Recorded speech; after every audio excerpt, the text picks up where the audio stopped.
El prólogo de Orid, 22 de febrero. Los mártires San Mauricio y los 70 soldados. En tiempos del emperador Maximiliano, estalló una gran persecución contra los cristianos. En la ciudad de Apamia, en Siria, Mauricio era comandante del ejército local. Los paganos lo acusaron al emperador por ser cristiano y sembrador de dicha fe entre los soldados. El mismo emperador había ido allí para investigar. Ante él comparecieron Mauricio y 70 soldados cristianos. Entre ellos se encontraba Fotino, el hijo de Mauricio. Ni las adulaciones ni las amenazas del emperador pudieron hacer vacilar a estos héroes. A las amenazas del emperador respondieron: «¡Ay, emperador! No existe miedo en las almas fuertes y de buena mente de aquellos que aman al Señor». Cuando el emperador ordenó que se les quitaran sus cinturones y prendas militares, ellos les dijeron: «Nuestro Dios nos vestirá con prendas y cinturones incorruptibles, además de la gloria eterna». Cuando el emperador los reprendía porque despreciaban el honor militar que él les había dado, ellos respondieron: «Tu honor es un deshonor, porque olvidaste a Dios, quien te dio la autoridad imperial». Entonces el emperador ordenó que decapitaran a Fotino ante los ojos de su padre Mauricio, para intimidar con ello al padre y a los demás. Pero Mauricio dijo: «Cumpliste nuestro deseo, oh torturador, y enviaste delante de nosotros a Fotino, el soldado de Jesucristo». Entonces el emperador los condenó a la más inhumana muerte. Los trajeron a un lugar pantanoso, los desnudaron, los ataron a los árboles y los untaron con miel, para que fueran picados por mosquitos, avispas y abejones.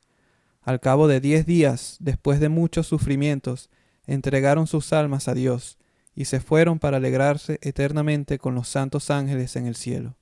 Los cristianos tomaron discretamente sus cuerpos, y los enterraron honorablemente.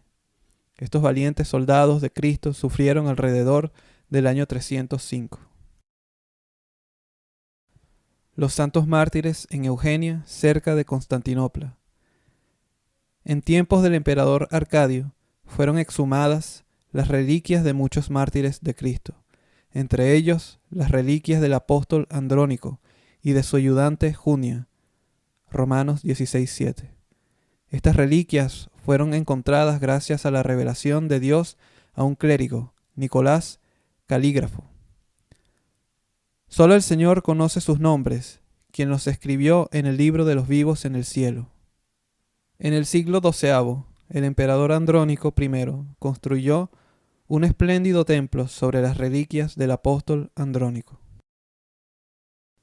Los venerables santos Talasio y Limnio fueron sirios ermitaños. Una de sus particularidades ascéticas fue el silencio. Tras la muerte de San Talasio en el año 440, Limnio vino a San Marón, 14 de febrero, y vivió con él una vida ascética en la cima de una montaña al interpié. San Papio de Hierápolis fue discípulo de los santos apóstoles y uno de los padres de la Iglesia. De él tenemos el testimonio sobre los evangelios de Mateo y de Marcos, sobre las 4 Marías y de los hermanos del Señor, y un incompleto manuscrito conservado llamado La interpretación de las palabras del Señor. Reflexión.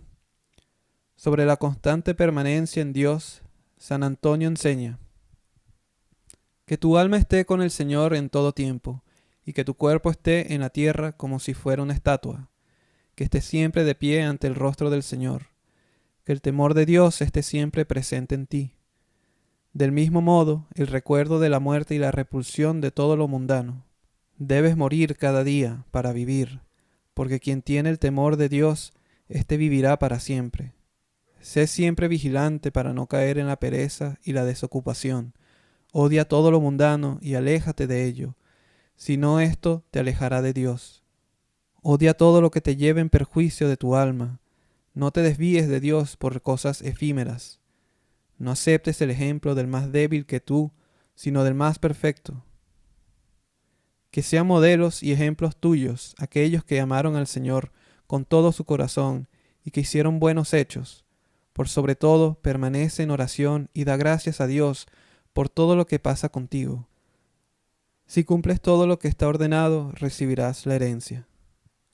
Lo que nadie vio ni oyó y ni siquiera pudo pensar, aquello que Dios preparó para los que lo aman. 1 Corintios 2:9. Contemplación. Contemplar al Señor Jesucristo en la conversación con Marta y María. 1. Cómo ambas hermanas reciben cordialmente al Señor y quieren escuchar su palabra. 2.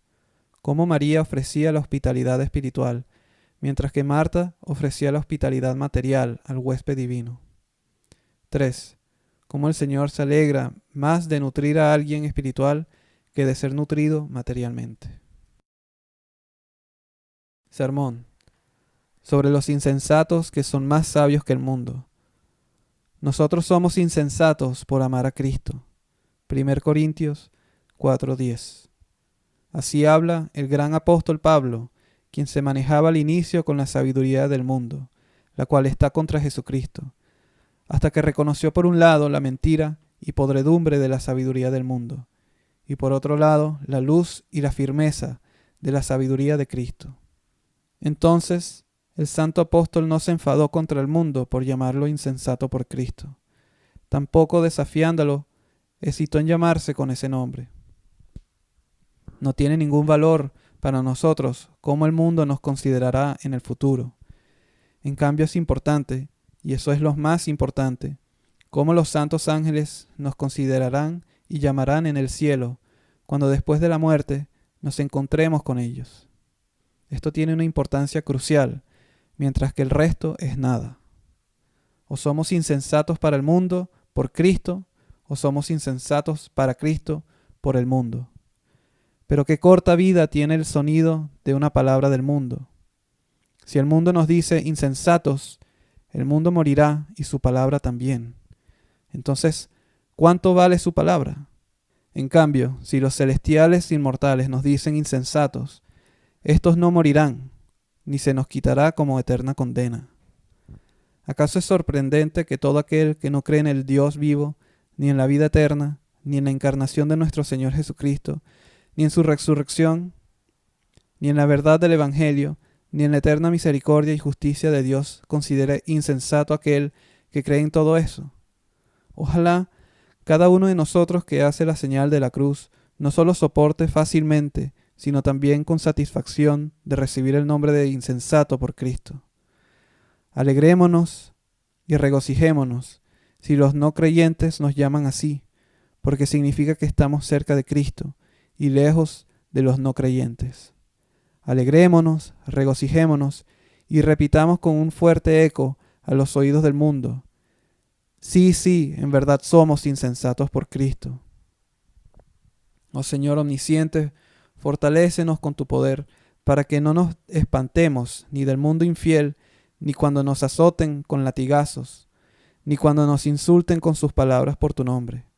A ti se debe la gloria y el agradecimiento por los siglos de los siglos. Amén.